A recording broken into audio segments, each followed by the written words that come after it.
Vamos fazer uma oração, o pastor Abraão vai interceder por nós. Querido Deus, diante da tua presença, Oh, aleluia. estamos aqui preparados para ouvir a tua palavra. Senhor, o teu filho estará ministrando, usa o teu filho para esta aula, a nós, Senhor, prepara o nosso coração para receber esta mensagem. É a nossa oração, em nome de Jesus. Amém, irmãos, podem sentar. Os irmãos, esta manhã estaremos estudando sobre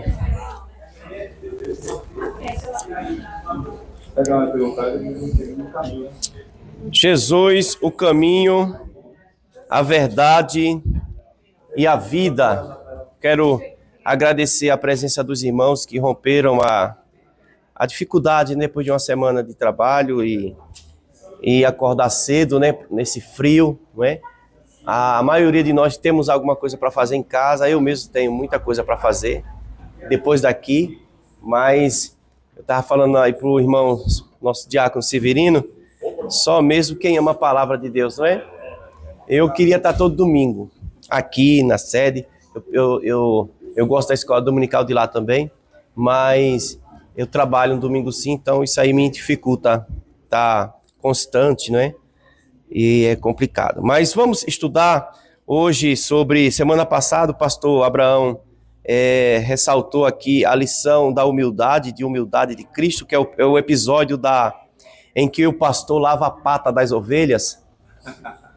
Lava pés, é? Lava pé. Viu, irmão? Essa daqui foi o Edson. Foi o Edson, né? Isso, muito bem. E aí, a grande lição de humildade, né? Jesus, enquanto eles se debatiam para ver quem era um maior do que o outro, enquanto eles batiam boca, olha, no dia da ceia, Jesus se inclina, pega uma bacia com água e fala: eu vou mostrar para vocês quem é o maior. O maior é aquele que serve. Começa a lavar os pés, inclusive de Judas, né? Inclusive de Judas, né? Imagina, 24 pés, né? Sujos em uma bacia, preparando eles, purificando para que eles participassem da ceia e tomassem os 3 cálices. Sujo, 4 cálices, mas o último cálice de Jesus, que no ritual de Levítico, no ritual de Pessar, que é a Páscoa, são 4 cálices que são servidos, tá? Mas isso aí é só lendo cronologicamente que a gente vai entender, né? Aí vem o cordeiro, depois vem as ervas amargosas, depois vem o cálice da bênção, aí vem, eles cantam o hino de Hilel, e o último cálice quem tomou foi Jesus. Só Jesus podia tomar, que era o cálice da maldição. Ele não queria tomar, mas teve que tomar. E hoje vamos estudar sobre Jesus é o caminho, a verdade e a vida, e a despedida. Ele está se despedindo dos discípulos, não é? Em um tom encorajador, porque ele está encorajando os discípulos, mas os discípulos estão tomados de tristeza. O escritor norte-americano Mike Pirman, ele diz sobre o capítulo 14 de João, que as palavras de Jesus no final da ceia, estas foram as palavras de Jesus no final da ceia, João 14, no final da ceia, mas só compreenderemos lendo cronologicamente. Aí nós vamos entender, minha irmã Lucélia, nós vamos entender isso só lendo cronologicamente, os fatos e os acontecimentos. E o escritor norte-americano Mike Pirman diz que estas palavras foram na ceia, estas palavras de despedida. A oração de João 17 também. E ele diz que o ambiente foi tomado de tristeza e desespero, porque Jesus começa a se despedir deles. Aquele tom de despedida, né? E o escritor diz: no coração dos discípulos estava cheio de tristeza, angústia, porque eles se sentiam indefesos e solitários sem a presença de Jesus. Os irmãos lembram que quando Jesus disse: passemos para o outro lado, e enquanto eu despeço a multidão, Jesus subiu ao monte para orar. Ele orou 9 horas ininterruptas. E quem ora não afunda, né? Por isso que ele andou sobre as águas. Aleluia. E aí ele, 9 horas ininterruptas, mas os discípulos eles ficaram sendo assolapados pela tempestade ali, naquele que é um lago, né, na verdade, e eles ficaram desesperados. Imagina Aqui o desespero também, Jesus está indo embora, vai estar dizendo que vai ser morto. E a visão que eles tinham, toda essa angústia, meu presbítero, toda essa solidão, esse sentimento de tristeza e de abandono, foi por conta deles não entender a missão do Messias.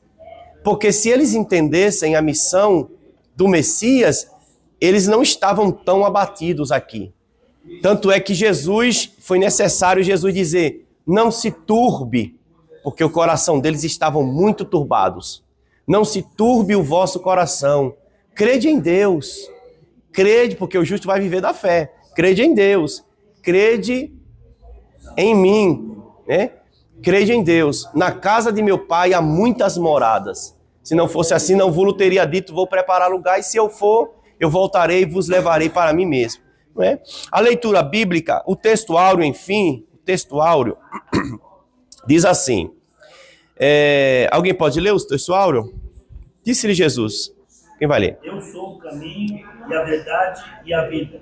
Ninguém vem ao Pai senão por mim. Muito bem. João 14, 6, não é? Muito bem. Aqui, meus irmãos, essa expressão vida aqui, ó, é zoe. Essa vida aqui, ó, em grego, ó, se escreve assim, ó, zoe. Vocês podem falar de zoe? Zoe. Muito obrigado. Zoe é vida espiritual. Ela é diferente de bios, tá? De bios. Essa vida que ele está prometendo. Eu sou o caminho, que é Rodós, né? O único caminho, Rodós. Eu sou a verdade, a aletheia. A verdade inquestionável. Tanto é que isso é tão forte, irmãos, que quando ele dizia assim, na verdade, ele está dizendo assim, ó, eu estou falando uma verdade baseada na verdade para vocês. Eu estou falando a verdade baseada em mim, que sou a verdade. Na verdade te digo. Isso é muito forte quando ele falava isso. É interessante que ele vai sempre falar, na verdade, né? Isso. Então, ele tá dando uma ênfase. Ele está dando uma sustentabilidade de uma verdade inquestionável que não pode ser removida, não é? Na verdade. Acabou. Na verdade te digo que tu és Pedro. Olha que coisa, né? Uma outra palavra muito contundente dele é quando ele fala assim, ó, vinde após mim. No grego está escrito assim, ó, pisem aonde eu vou pisar. Por isso que ele está dizendo que é o caminho. Porque ele deixou o exemplo para que nós seguíssemos as suas pisadas, meus irmãos. Já leram isso? Ele nos deixou o exemplo. Então ele está dizendo, vinde após mim. Ele está dizendo assim, ó, pisem aonde eu vou pisar. Após aqui, né? Vinde após mim. Entendeu? Após mim. Entendeu? Muito bem. Então ele está dizendo, eu sou Cairre Rodós, o caminho, Cairre Tsoe, Cairre Aletheia. Eu sou o caminho, eu sou a verdade. Eu escrevi aqui para dar ênfase aos irmãos, mostrar o ênfase. Esse Zoe aqui é a vida espiritual que nos arremete à vida eterna. É tremenda essa vida. Por exemplo, ele vai usar uma expressão no decorrer, ele fala, filhinhos, os discípulos estão tão perturbados que ele fala, filhinhos, amai-vos uns aos outros na ceia, que é tecnia. E a palavra para filhinhos aqui é tecnia. Mas tem outra palavra como filho que é atribuído somente a ele, que é ruiós. São uns segredos aí que a gente tem que estar ligado, entendeu, meus irmãos? Muito bem. Então, a Zoe ou Zoe é vida espiritual, que nos arremete à vida eterna, que é diferente de bios, tá? Bios todos nós temos, mas o mundo precisa ter Zoe. E a Zoe você tem para transmitir para o mundo. Só você tem, tá certo? Porque ele está dizendo assim, eu sou o caminho, eu sou a verdade, a aletheia, inquestionável, eu sou Kairetzoe, eu sou a vida. Agora olha que coisa linda, irmãos, olha que coisa linda aqui, ó. Aqui, ó, somente o textuário dava para ficar aqui com os irmãos. Ó, ele diz assim, ó, Udes erketas proston patera, media emu. Ele diz assim, ó, eu sou, ninguém Ele não está dizendo ninguém vai.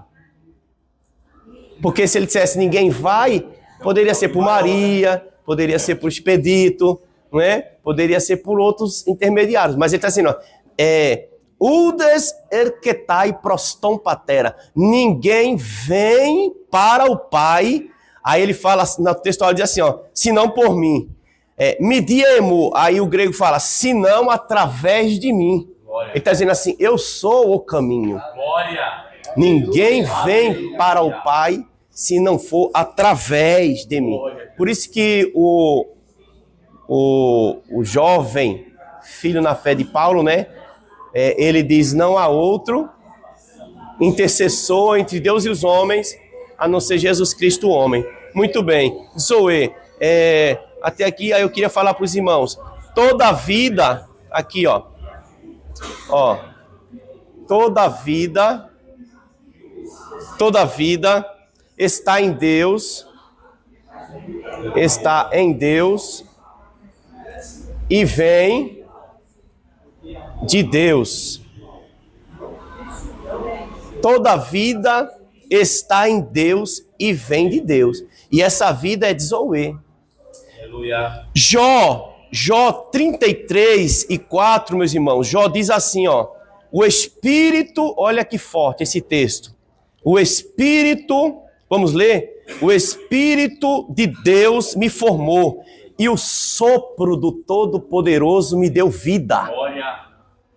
Então essa vida que Jó está falando não é diferente da de Zoe, que é essa vida aqui, que no hebraico é Rai ou Raiá, né? É Ruach El Asateni Venshimati Shaddai Terraiene. Então ele está dizendo assim, o Espírito do Deus Eterno me formou e o sopro. Lembra de Gênesis? Vamos ler Gênesis 2:7. Vamos lá, para confirmar, porque Jó está lembrando-se de quando Deus soprou nas narinas de Adão. Leia, meu presbítero. 2:7. Gênesis. Gênesis 2:7.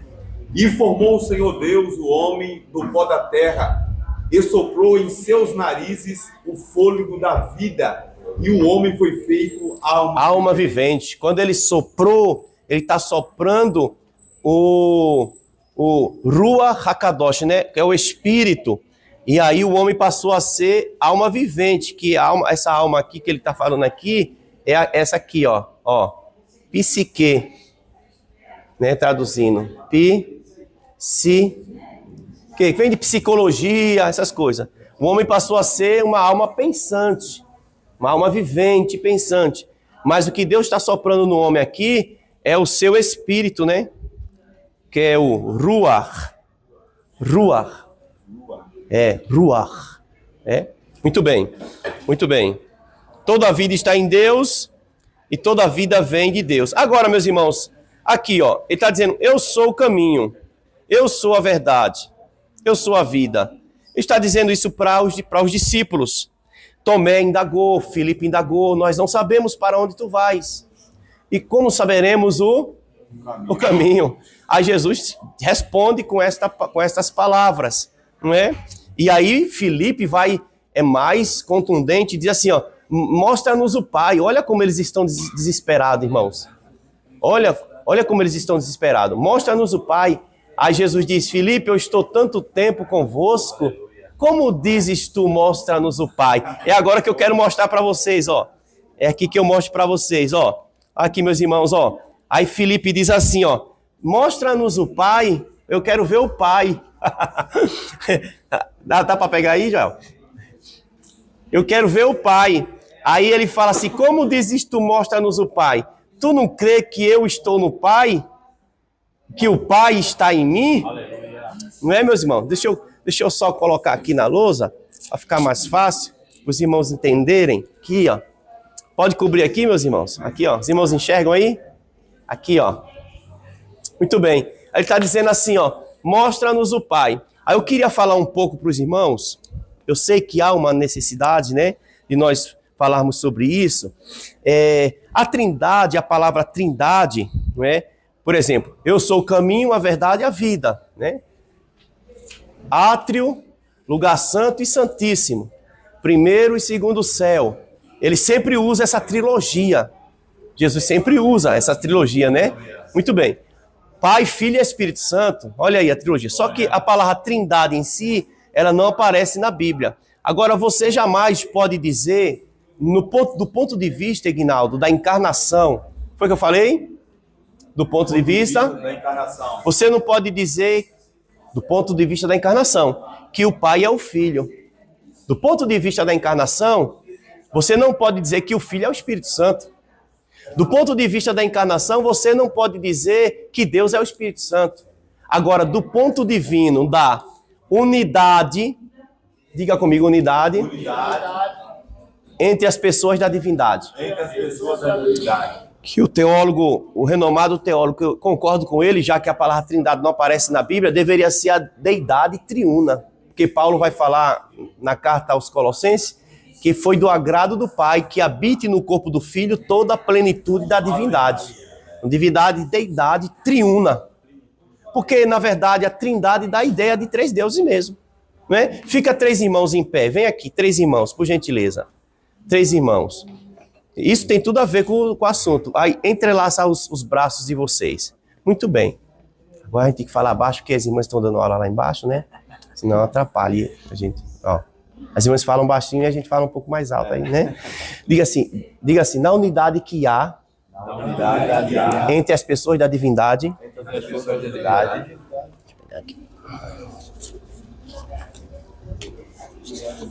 na unidade que há entre as pessoas da divindade, sim, o Pai tem um nome, tetagrama.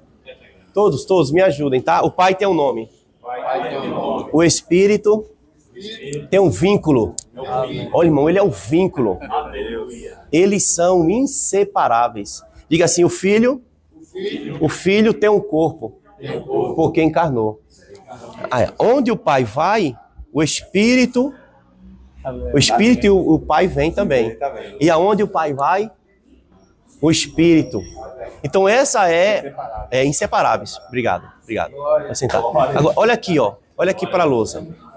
Olha aqui para a lousa. Um pro Guina e outro aqui os reverendos. Obrigado. Então olha aqui para a lousa. Olha aqui, ó. Então do ponto de vista da encarnação, pastor Renato, a gente não pode dizer que o Filho é o Pai. Do ponto de vista da encarnação, a gente não pode dizer que o Pai é o Espírito Santo, que o Espírito Santo, por isso que eu coloquei não é. Agora, do ponto de vista dessa unidade, o Filho é Deus. Deus é o mesmo Espírito Santo. E o Espírito Santo é o Filho. Porque eles são três, eles são um, eles são três, eles são um e três, eles são três em um. Por isso os irmãos fizeram essa dinâmica aqui para entender. Porque o Espírito Santo, ele é a unidade, ele é que faz essa unidade. Se não houvesse Espírito Santo, irmãos, agora o interessante é que ele deu esse Espírito Santo para nós, não é?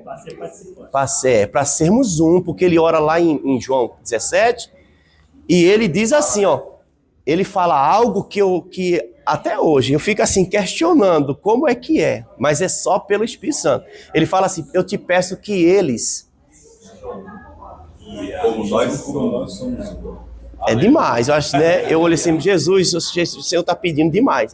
Mas sabe por quê? Porque só teve uma ocasião em que a Trindade se separou.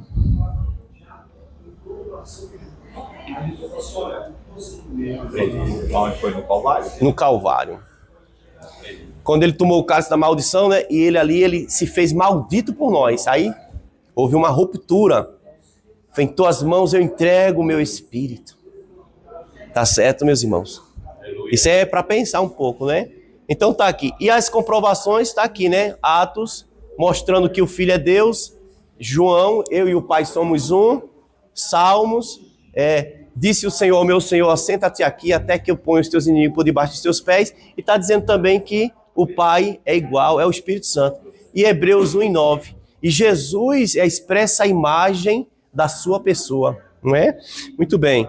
Avançando aqui, a introdução vai dizer o seguinte.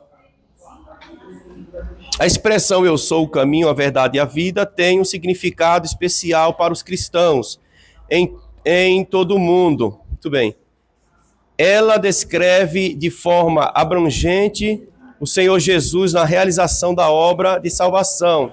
Por isso, iremos estudar João 14, onde consideraremos as palavras encorajadoras e as promessas de Jesus contidas neste capítulo 14, bem como as dúvidas e incertezas que os seus discípulos enfrentaram ao longo da jornada, não é? Os sentimentos deles estavam tomados. Eu falei para os irmãos que a razão pela qual eles estavam tomados de angústia, tristeza, desespero e solidão foi pelo fato deles não entender a missão do Messias. Eles estavam olhando Jesus como um Jesus político, não é? Tanto é, vamos ler, isso é tão sério que até, meus irmãos, eu acho isso muito lindo. Jesus vai atrás de cada um deles. Jesus ressuscita. Irmãos, olha, se Jesus não fosse atrás deles, irmãos, depois da ressurreição, pastor Abraão, Jesus ressuscita, acabou. Jesus e vai atrás de cada um deles, porque eles eram vulneráveis. Nenhum departamento de recursos humanos dos nossos dias aprovaria Pedro. Jesus escolheu homens, irmãos, homens difíceis, não é? Homens difíceis, ásperos, mas também cheios de melancolias, tinham as suas, assim como nós temos. Mas Jesus sabe como tirar ouro da lama. Não é?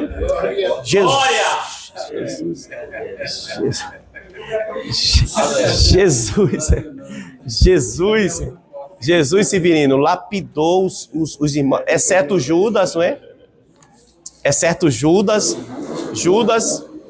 não tinha salvação para Judas, Nino, porque Judas foi o filho da perdição, né? Mas Jesus lapidou eles de uma forma, por isso que eu falo, nenhum departamento de recursos humanos aprovaria, Pedro seria demitido na primeira semana, tá demitido. Porque o galo era mais crente do que ele, né? Mas o galo, aqui é o galo que nunca cantou, tá, meus irmãos? Não tem galo na história. Mas depois a gente conversa sobre isso aí, tá bom? O cantar do galo, tá bom? Muito bem. Então, Jesus, ele lapidou e trabalhou na vida desses irmãos, desses discípulos, né? Eu queria mostrar para vocês outra imagem aqui, ó. Essa imagem aqui que eu vou mostrar para vocês é um querubim. O que é que isso tem a ver, não é? Porque a semana retrasada, posso pôr aqui em cima? Posso pôr, dá para ver aí? Aqui, ó, esse querubim, ele tem, isso aqui é uma hierarquia de anjo. O pessoal quer ver muito anjo na internet hoje, né? Mas se a gente vê um anjo, a gente não aguenta, irmãos. A gente não aguenta. Só se Deus, ele nos capacitar para tal. Mas ver um anjo mesmo, como Josué viu, Jesus no Antigo Testamento, Jacó lutou com um anjo personificado, tá? Não foi um anjo assim. Aqui é um querubim. Querubim, fala querubim. Aqui está queruvem. Queruvem em hebraico significa aquele que é propício. Porque em cima do racaporete, da tampa do propiciatório, o propiciatório, a tampa da arca, tinha dois, um olhando, porque o propiciatório de ouro, ele representa o trono de Deus. Trono de Deus, que é altíssimo. Reverenciando, aqui assim. Dois camaradas desse aqui, que tem 4 faces, diga comigo. Homem, leão. É aí que foi escrito os 4 evangelhos, baseado nas 4 facetas dos querubins. Então diga homem, águia, bezerro e leão. Aqui não dá para ver a face da águia porque está do outro lado. Mas aqui, ó, o homem porque Lucas escreveu para um público gregos, mostrando Jesus, homem, a personificação, a sabedoria, homem perfeito. Obrigado, meu pastor. Depois vem, aqui é o bezerro. Mateus escreve, não, aqui é o Marcos. Marcos escreve para um público romano, mostrando Jesus servo, que serve, bezerro, né? Aqui, ó, as patas, tá vendo aqui, ó? Pata de bezerros, né? E aqui é um leão. O leão é o Mateus, mostrando para os judeus que Jesus é rei, E a águia que está lá atrás, que é essa aqui, ó. Que é essa aqui. Dá para ver aí? Jesus. Aí eu coloquei aqui, ó. Muito bem, eu coloquei aqui, ó. João o apresenta como Deus no seu evangelho, porque fala da sua divindade. Somente em João a gente vai encontrar: eu e o Pai somos um. Eu sou o pão vivo que desceu do céu. Quem não come da minha carne, não bebe do meu sangue, não terá vida em si. Porque o primeiro milagre de Jesus em bodas de Caná da Galileia, e por aí vai. Então é importante a gente entender que Mateus, Marcos e Lucas são os evangelhos sinóticos, têm a mesma visão. Mas João tem uma visão bem diferente, bem profunda. Não é à toa que Jesus ele tinha um xodó com esse rapaz, né? Apocalipse. Né? Eu quero que ele fique até que eu venha. Ele foi um dos apóstolos que não morreu martirizado, né? Não morreu martirizado. Colocaram ele isolado na ilha de Pátimos, né? Então, o Pai, ele é o Criador. O Filho, ele é o Redentor. E o Espírito Santo é o Regenerador. Tá bom? Foi o que eu falei? O Pai é o Criador. O Filho é o Redentor, nosso parente remidor, Ruth 4. E o Filho é o Espírito, o nosso Regenerador. Só vocês, vai. O Pai é o Filho, Espírito Santo. Fácil. Básico do básico, tá bom? E aí tem aí uma compreensão da Trindade. Trindade, já falei.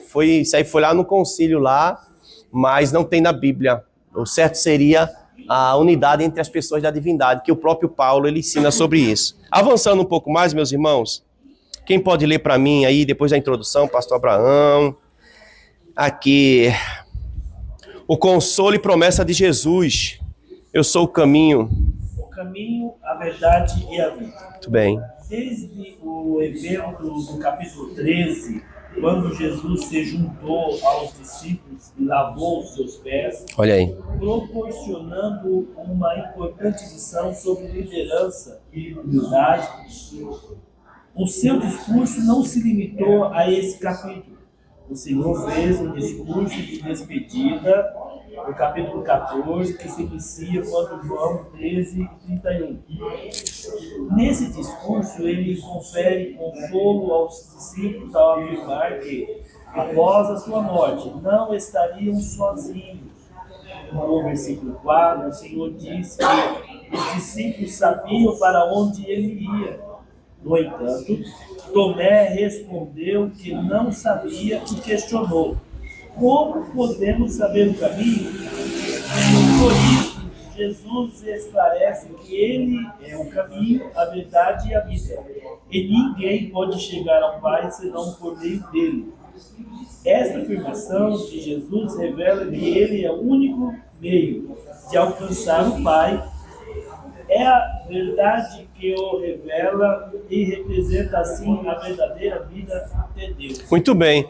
Então, Jesus está trabalhando aqui nos corações partidos, né? Que ele é especialista nisso. Aleluia. Trabalhar com corações partidos, né? E quem no ápice da sua dor, irmãos, porque Jesus, ele sai, quando a ceia está em andamento, ele sai da periferia, que é Jericó, para ir para o seu destino, que é a morte, pastor. Ele ia morrer em algumas horas, se entregar ao Sinédrio, a Caifás, Anás. E o Caifás colocou ele num subterrâneo terrível. Quem segue o canal da Aline, Israel com a Aline, pode encontrar lá. Colocaram ele lá, pastor, pendurado numa corda assim, lá num lugar lá embaixo, para apresentar ele a Pilatos no outro dia. Entendeu? A turma estava alvoroçada. E ele, irmãos, no ápice da sua dor, a sua cabeça estava sobrecarregada com as coisas que estavam lhe esperando em Jerusalém. Ele sabia de tudo, de cada detalhe de seus flagelos. Quem no ápice da sua dor se preocupa com a dor do outro? Para pensar. Ele para atender os gritos de Bartimeu. Aleluia. Ele está indo para a morte. Aí ele fala assim, Jesus nunca ficou afobado, irmãos. Você não vai ver Jesus afobado, desesperado, correndo para que... Vê Lázaro, ele foi devagar assim, ó. Pai, dá um jeito aí. Ô pai, dá um jeito aí, Marta tá atribuladinha. Ô pai, dá um jeito aí, já é o 4º dia, o caba tá fedendo. Tá cheio de tapuru.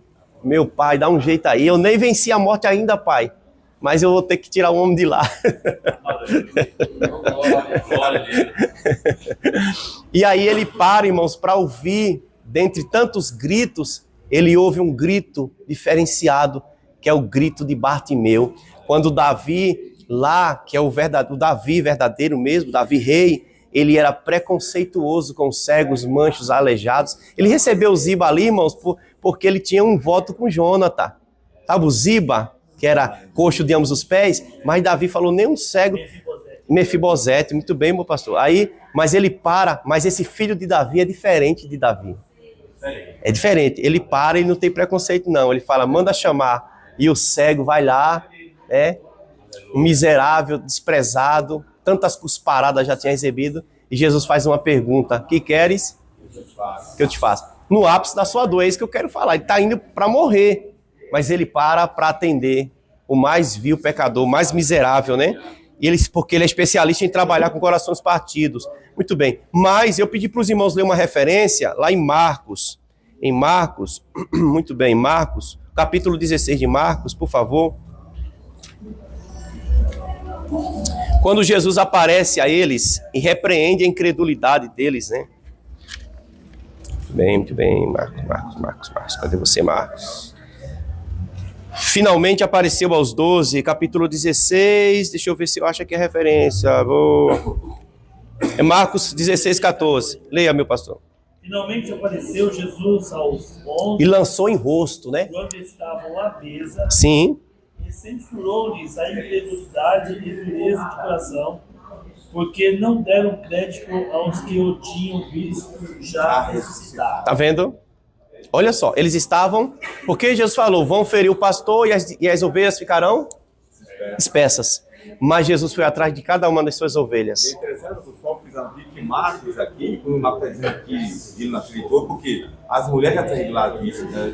já tinham visto. O Pedro já tinha ido lá. Né? Os discípulos estavam reunidos no local. Uhum. Os 2 discípulos do caminho de Emaús já tinham ido, já tinham voltado. Sim. E falou que ele já tinha aparecido para eles. Aí depois que Jesus aparece para eles e repreende eles aqui nos capítulos. Exatamente.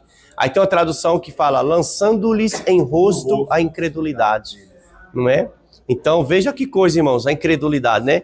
Mas Jesus, ele é especialista em tirar ouro da lama, né? Jesus trabalhou e revolucionou em apenas 3 anos e meio.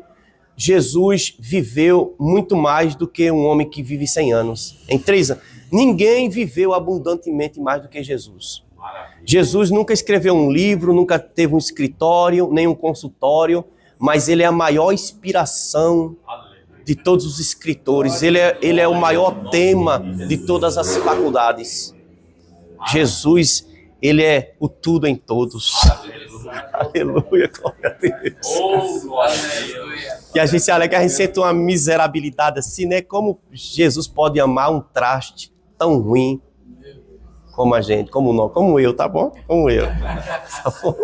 Tá bom, meus irmãos? Muito bem, meus irmãos. E aí ele é o consolo, né? Ele é o consolo dos Salmos 46, né? E aquele 46, né? Ele tá encorajando, foi atrás dos discípulos aí. Aqui Tomé, ele responde às indagações de Tomé. No versículo 33 de João 13, ele chama ele de filhinhos. Por isso que João pegou aqui, ó.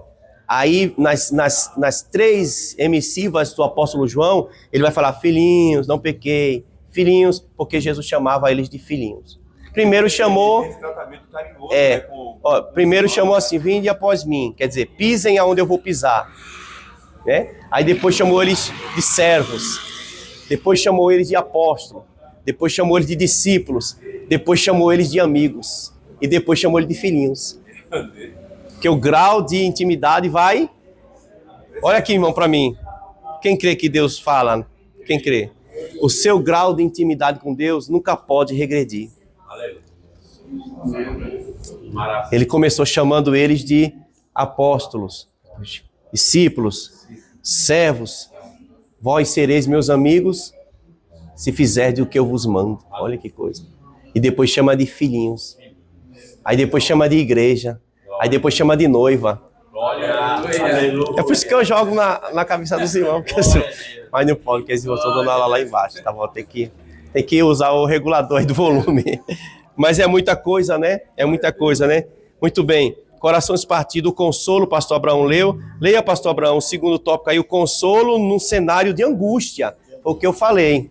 É evidente que Jesus estava angustiado. O nosso Senhor tinha plena consciência de que estava aproximando-se a hora da sua entrega nas mãos dos homens.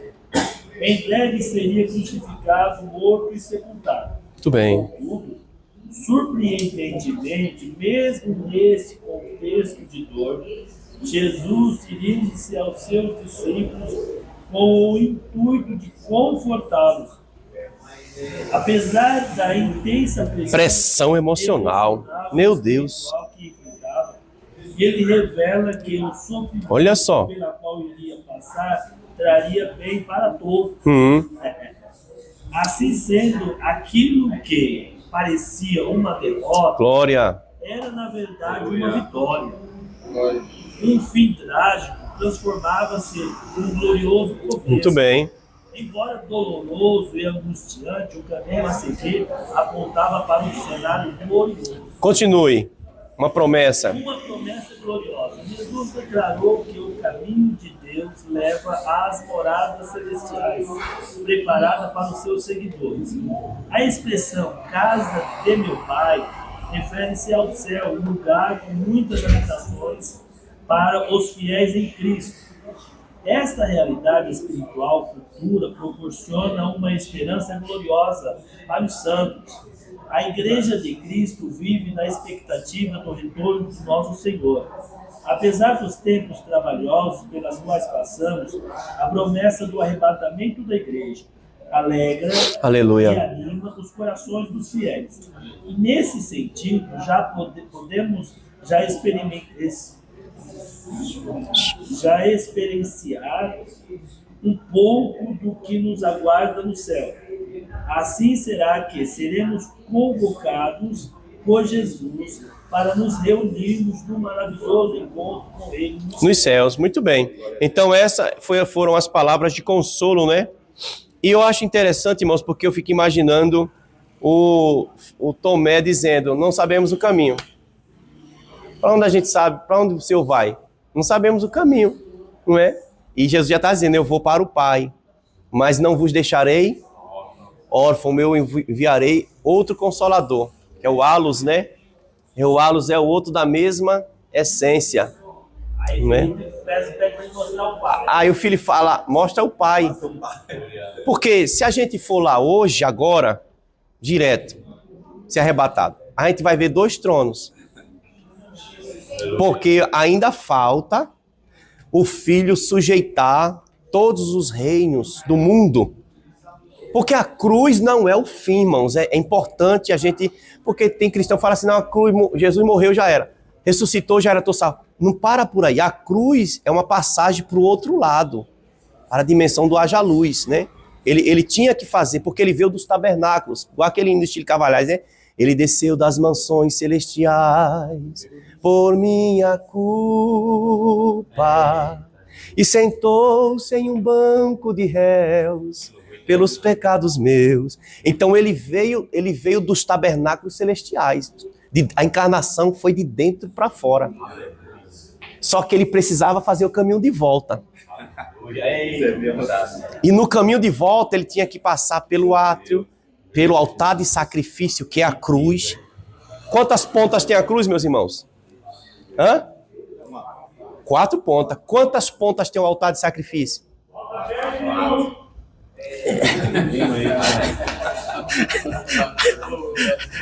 Esse secretário é diferenciado.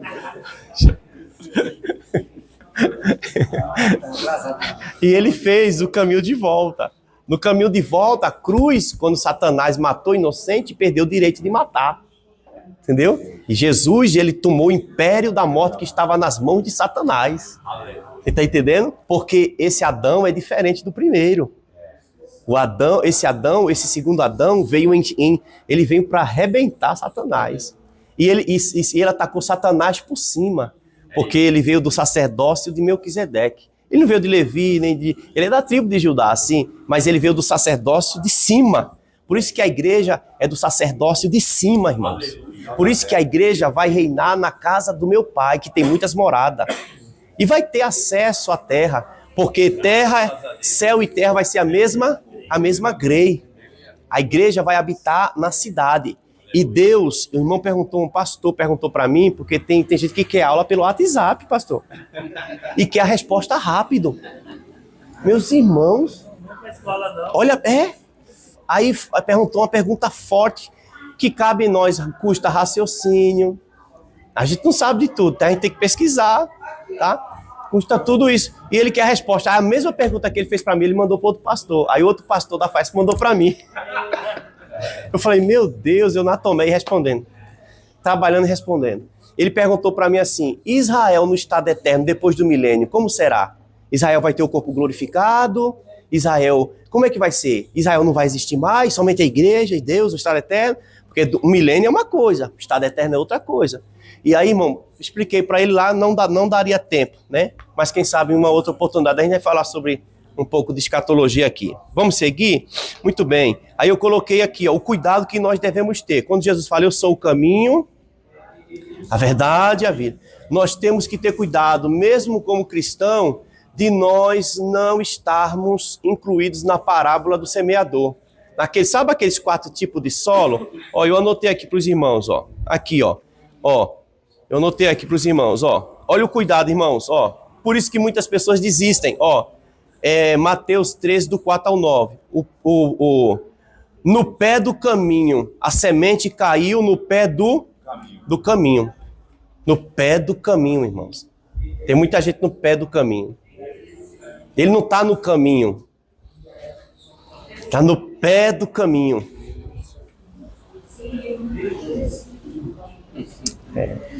Aí uma outra parte caiu em pedregais. Não tinha terra suficiente para as raízes, né? E cada circunstância representa uma adversidade da nossa vida. E nós passamos até hoje. E a terceira parte da semente caiu entre os espinhos. Cresceu, mas os espinhos sufocaram, né? E aí o sol veio e queimou, porque não tinha raiz, olha só. Mas a 4ª parte da semente caiu em boa terra. Jesus, eu sou o caminho. Nós não podemos estar no pé do caminho e nem no meio do caminho, como a figueira, cheia de folhas, né? Promessas vazias. Nós temos que estar, vinde após mim, eu vos farei pescadores de homens. Agora, essa expressão dele, eu sou o caminho, eu sou a verdade, eu sou a vida, está nos chamando para uma responsabilidade. Foi o que ele falou para a igreja. Ide por todo. No ide tem um peso. E no vinde também tem um peso. Para o mundo ele falou, vinde a mim, todos os que estáis cansados e oprimidos, e eu vos aliviarei. Mas para a igreja, ele disse, para eles, vinde, vocês têm que ir. E no ide tem um gerenciamento. E o gerenciamento quem faz é o Espírito Santo. Porque o Espírito Santo sabe quem está indo e quem não está indo. Aleluia. E Paulo fala, como ouvirão? Se não há quem pregue. Como ouvirão se não há quem pregue? E como pregarão se não forem enviados? Jesus já nos enviou. Ele falou, ide, por elfentes. Vão indo por todo mundo. Aí ele diz uma palavra forte, ele fala assim, como o Pai me enviou, eu também vos envio. É aqui que o nosso cristianismo é provado.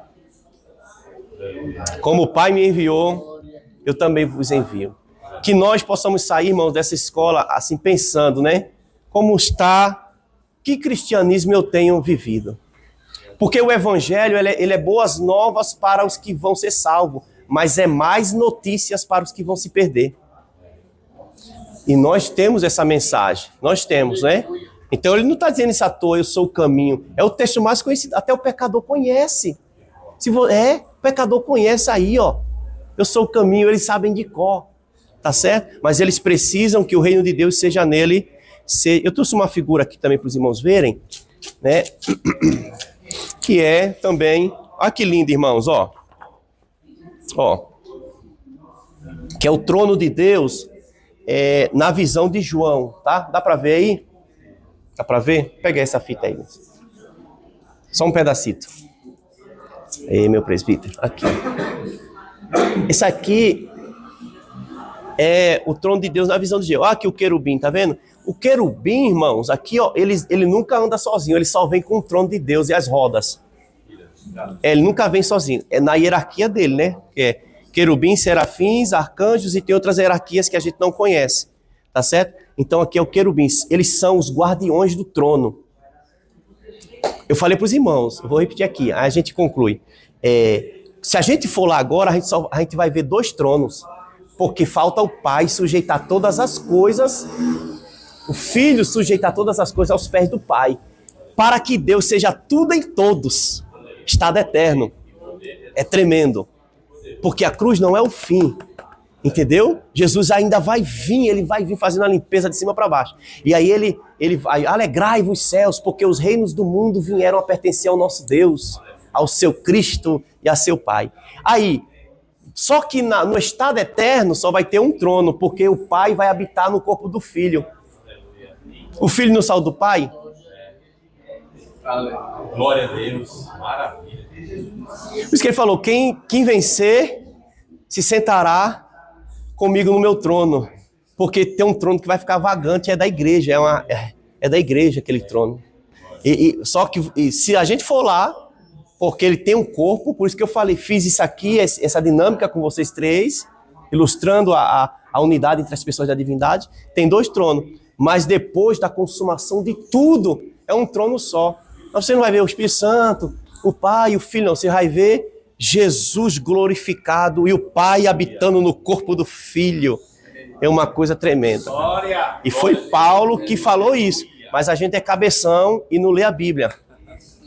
Tá certo? Então, quem lê a Bíblia, por isso Jesus falou, quem lê, entenda. Tá bom, meus irmãos? Vamos ler a conclusão e vamos descer? Vamos ler a conclusão e vamos descer? Meu Deus, essa foto demais. Quem vai ler para mim a conclusão? Se tiver alguma pergunta, aproveite. Reconhecer Jesus como o caminho, a verdade e a vida oferece-nos a oportunidade de esclarecer as nossas dúvidas e incertezas. Ter o Senhor como caminho, a verdade e a vida proporciona consolo nos momentos difíceis da vida. Através dele, podemos conhecer a Deus, experimentar a verdadeira liberdade e estar reconciliados em comunhão com Ele. Amém. Vamos ficar em pé, vamos orar.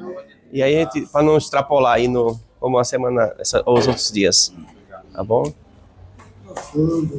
Oh, glória a Deus. Alguma pergunta no assunto? Alguma pergunta dentro do assunto? Com relação a Filipe, o senhor estudou assim. Vamos ouvir, irmãos. O Filipe ele era um discípulo questionador? Ou não? Qual era a personalidade? Era questionador, porque ele, Ananias, outros discípulos que não fizeram parte do rol dos apóstolos originais, né? Eles indagavam, né? Senhor, aquele homem é um terrorista, você quer que eu vai orar, ele agora é um vaso escolhido, não é? E questionamentos. Filipe, domador de cavalos. Foi que Jesus fez para atrair a atenção dele. O nome dele significa domador de cavalos. Quem lembra? Para atrair a atenção de Filipe, para ele obedecer. O que foi que Jesus fez? Falou, vai a Gaza, sai desse avivamento. Você está num avivamento muito gostoso em Samaria. Eu sei que você está fazendo uma obra espetacular, revolucionária, milagre atrás do outro, mas vai para Gaza, está deserto. Ai, Senhor, Gaza? Aqui eu sou renomado, sou conhecido, mas Gaza lá onde o pastor Toninho tá. Só com o congresso alto. Vai lá porque tem um eunuco da rainha de Candace que ele vem montado numa cavalaria cheia de cavalos. Eu sei que você gosta de cavalos manga largas. Vai lá, prega para ele, está lendo Isaías 53, e fala que Isaías 53 é Jesus. Amém? Vamos orar. Acabou. Você falou que acabou. Não, mas eu digo para esse cara. Judas Iscariote era o mais, tinha mais conhecimento do que todos os apóstolos? Não, tinha não. Não, ele nunca entendeu Jesus, nunca compreendeu. Não, estou falando de conhecimento. Não. Ele não acabou. Para mim, ele era o mais conhecimento de todos. Tá bom. Se tivesse mais conhecimento que todos, se salvaria, né? Exato. Receberia salvação, não trairia, Não. não perderia coisa. E não. É lógico, é assim. Oremos. Ore, pastor. Querido Deus, meu Pai. Ô, glória. Em nome de Jesus. Ajuda o Marco Aurélio, Jesus. Em nome de Jesus. Amém. Obrigado, irmãos. Deus abençoe.